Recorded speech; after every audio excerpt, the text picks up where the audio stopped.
weligaa ma daawatay filimada anshax darrada ah oo ma ku siigaysatay ama gacantaada xumaan ma ku samaysay? waa maxayse nofab community? markuu internetku si weyn ugu fiday dunida waxaa la kowsaday jiil cusub, jiilkaas oo jaanis wacan u helay inay adeegsadaan internetka si fudud ayna heli karaan wax kasta oo ay damcaan. xilligaana waxaa fursadaasi arkay oo ka faa'iidaystay malkiilayaasha shirkadda filimaanta anshax darrada ah sameeya, iyagoo markii hore ku fidin jiray muuqaaladooda habka canjaladaha ah iyo jariiradaha soo ifbixi internetka xawaaraha sare leh.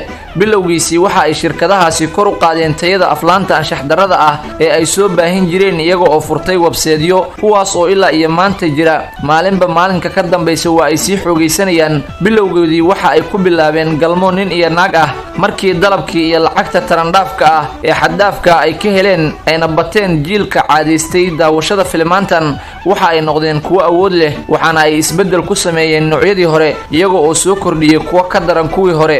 intaasi kadib macaamiishooda waa ay sii bateen shirkadahan, waxaana jiray dad aad u fara badan kuwaas oo aad u xiiseynayay noocyada kala duwan ee galmada ah oo qaarkood lagu tilmaami karay inay yihiin kuwo waali ah. haddaba qayb ka mid a caadaystayaasha ayaa waxa ay dareemeen inay la qabsadeen aanayna maalin ama saacad kooban xitaa aysan ka maarmi karin fiirsashada iyo ku siigaysiga aflaantaas. sidoo kale cudurro saameyn ku yeeshay caafimaadkooda ayay ka dhaxleen, waxaana ka mid ahaa in ay ka cawdeen sariirta. saynisyahano baaritaan ku sameeyey ayaana waxa ay sheegeen in laga qaado aflaantaasi daawashadooda cudurro badan iyo xaalado nafsi ah. intaasi oo keliya ma ahane, waxa ay caadaystayaashu la kulmeen xaalado nafsi ah sida isbeddel caadifadeed oo qofku isaga oo sikin ka hor faraxsanaa ayuu cambaar kadib murugaysan yahay. qaar kale waa ay isku buuqeen, qaar waa ay niyo jabeen, xitaa kuwo qaar waxa ay ku sigteen inay naftooda gooyaan. ugu dambayntii koox caadaystayaasha ka mid ah ayaa waxa ay go'aansadeen in ay muddo iska daayaan ayna joojiyaan daawashada aflaantaas iyo siigaysiga, iyagoona ogaaday isbeddel xooggan oo ruuxeed iyo jireed in ay dareemeen. sidoo kalena waxa ay ka raysteen cudurradii ay ku keentay siigada iyo aflaantaasi anshax darrada ah daawashadooda. waxaa kaloo ay dareemeen inuu ka baaba'ay niyeysigii qaldanaa. sidoo kale dhallinyaradaas caadaystayaasha ay iska daayay arrintan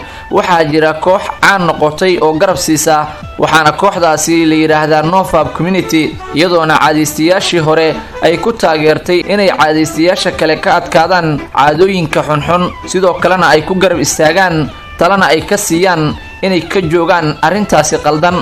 intaasi ayaan kusoo koobayaa muuqaalka. like saar, asxaabtaadana u sheer garay ama koobi linka dheh. mahadsanid.